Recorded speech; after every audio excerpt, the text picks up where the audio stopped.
Good evening to you. Happy Valentine's Day. How are you? Happy Valentine's Day. Sorry, while I get the camera angle right. I want to say welcome to everyone and hope you are having an amazing day for Valentine's Day. This is right before the call starts, and I'm recording this because I want to honor the people who are going to be live on the call. And depending on the sensitivity and the nature of the things that we chat about, we may not be able to share the recording. So I wanted to come to you and give you some tips and ideas beforehand that might help you show yourself a bit more self-love and care. But first, I wanted to draw a card from everyone, and I've got a card deck that I love by Gabrielle Bernstein called Super Attractor.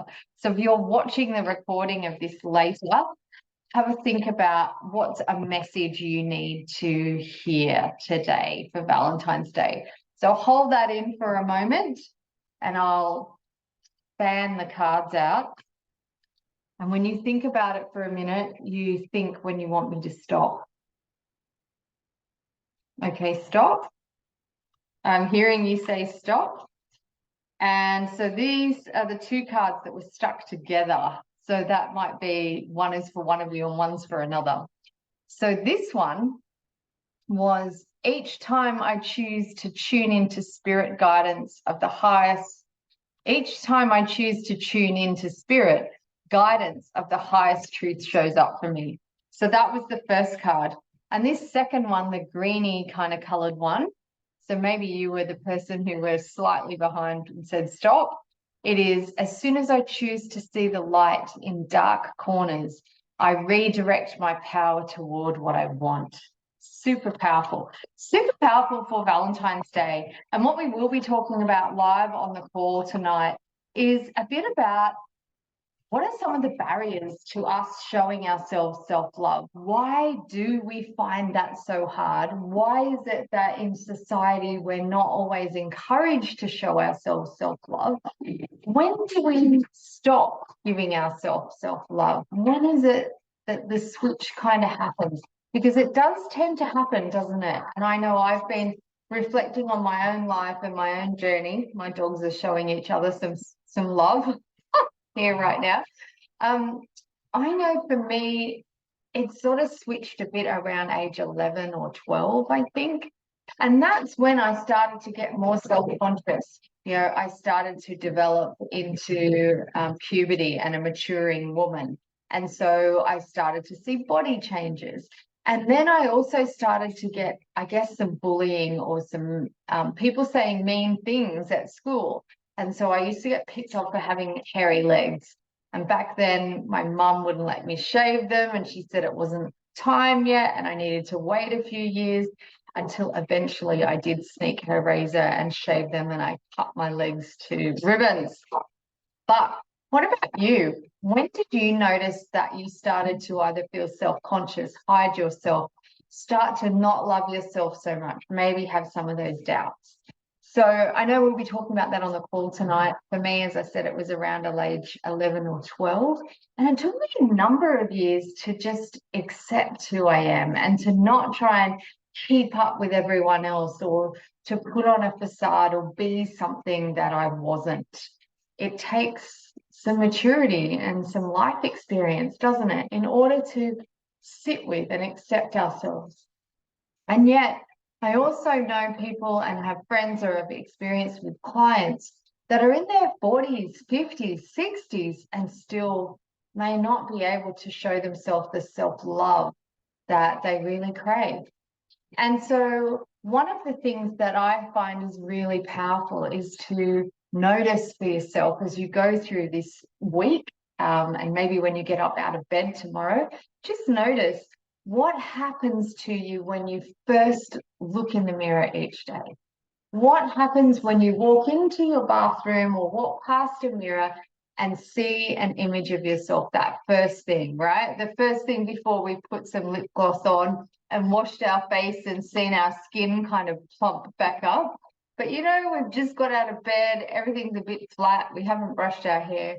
What do you notice? When you look in the mirror, what do you notice? And what are the first thoughts you have? How do you feel? What do you think? And what do you make it mean about you? So in the 10 degree shift program, we talk a lot about our own self-perception, about building our consciousness, about starting to become more aware of who we are and how we show up in the world and what we make meaning of in different parts of our life, whether that's our food, whether that's our health and well-being, our mental health, whether that's our moving our body, whether that's our goals, our friend circle, our tribe vibe, whether it's how we give back to the community. We talk a lot about all of those things on 10 degree shift, and all of them subtly, and some of them not so subtly, are impacted greatly by our own sense of self-worth, by our own ability to self-soothe and have self-love, and also our ability to have self-accountability. So we have coaches in the 10 degree shift program to support people through the program, but they're just like guideposts helping people stay on track with their own desires and goals. They're not there to beat them around with a stick or to necessarily tell them they're doing great, even if they're not. They're just there as a support mechanism. What we really need to do is to show up for ourselves, is to take 100% accountability for who we are in the world, who we're becoming, and to be okay with that.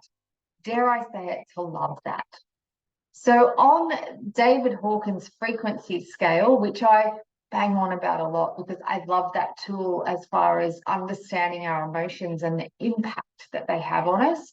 And if we look at the research of Words on Water by Dr. Emoto, we would see that when people put hate into water, the water becomes muddy and toxic looking. But when they put love into it, it crystallizes and looks beautiful. And we're the same because we're so largely made up of water. And so what Dr. David Hawkins found in his scale is that it's a scale of 0 to 1,000, and 500 is love. And that the majority of the population, most of the time, are way below that level. The people who are above it, Mother Teresa, the Buddha, Krishna, some spiritual leaders, when we see people who have gone above 500, they have a deep acceptance and self-love for themselves, which helps them then have love for others. And so whenever we say, I love you to someone else, but we're actually below the line, maybe even below 200, we tend to be more in ego-based things. We tend to be more grasping at them, not wanting to let go or holding on to something for ourselves. We tend to be showing up in a way that they might expect or we think they expect because we're coming from this place of lack. But when we move into a vibration above 500, an expansion of love, when we go to love or above, we start to become truly a walking love bubble. And that is what is really going to change the world and your world. So what are you going to do tomorrow when you get up and look in the mirror? How are you going to show up for yourself? Maybe, like Mel Robbins says, you'll give yourself a high five in the mirror and say, hey, do it. High five to you.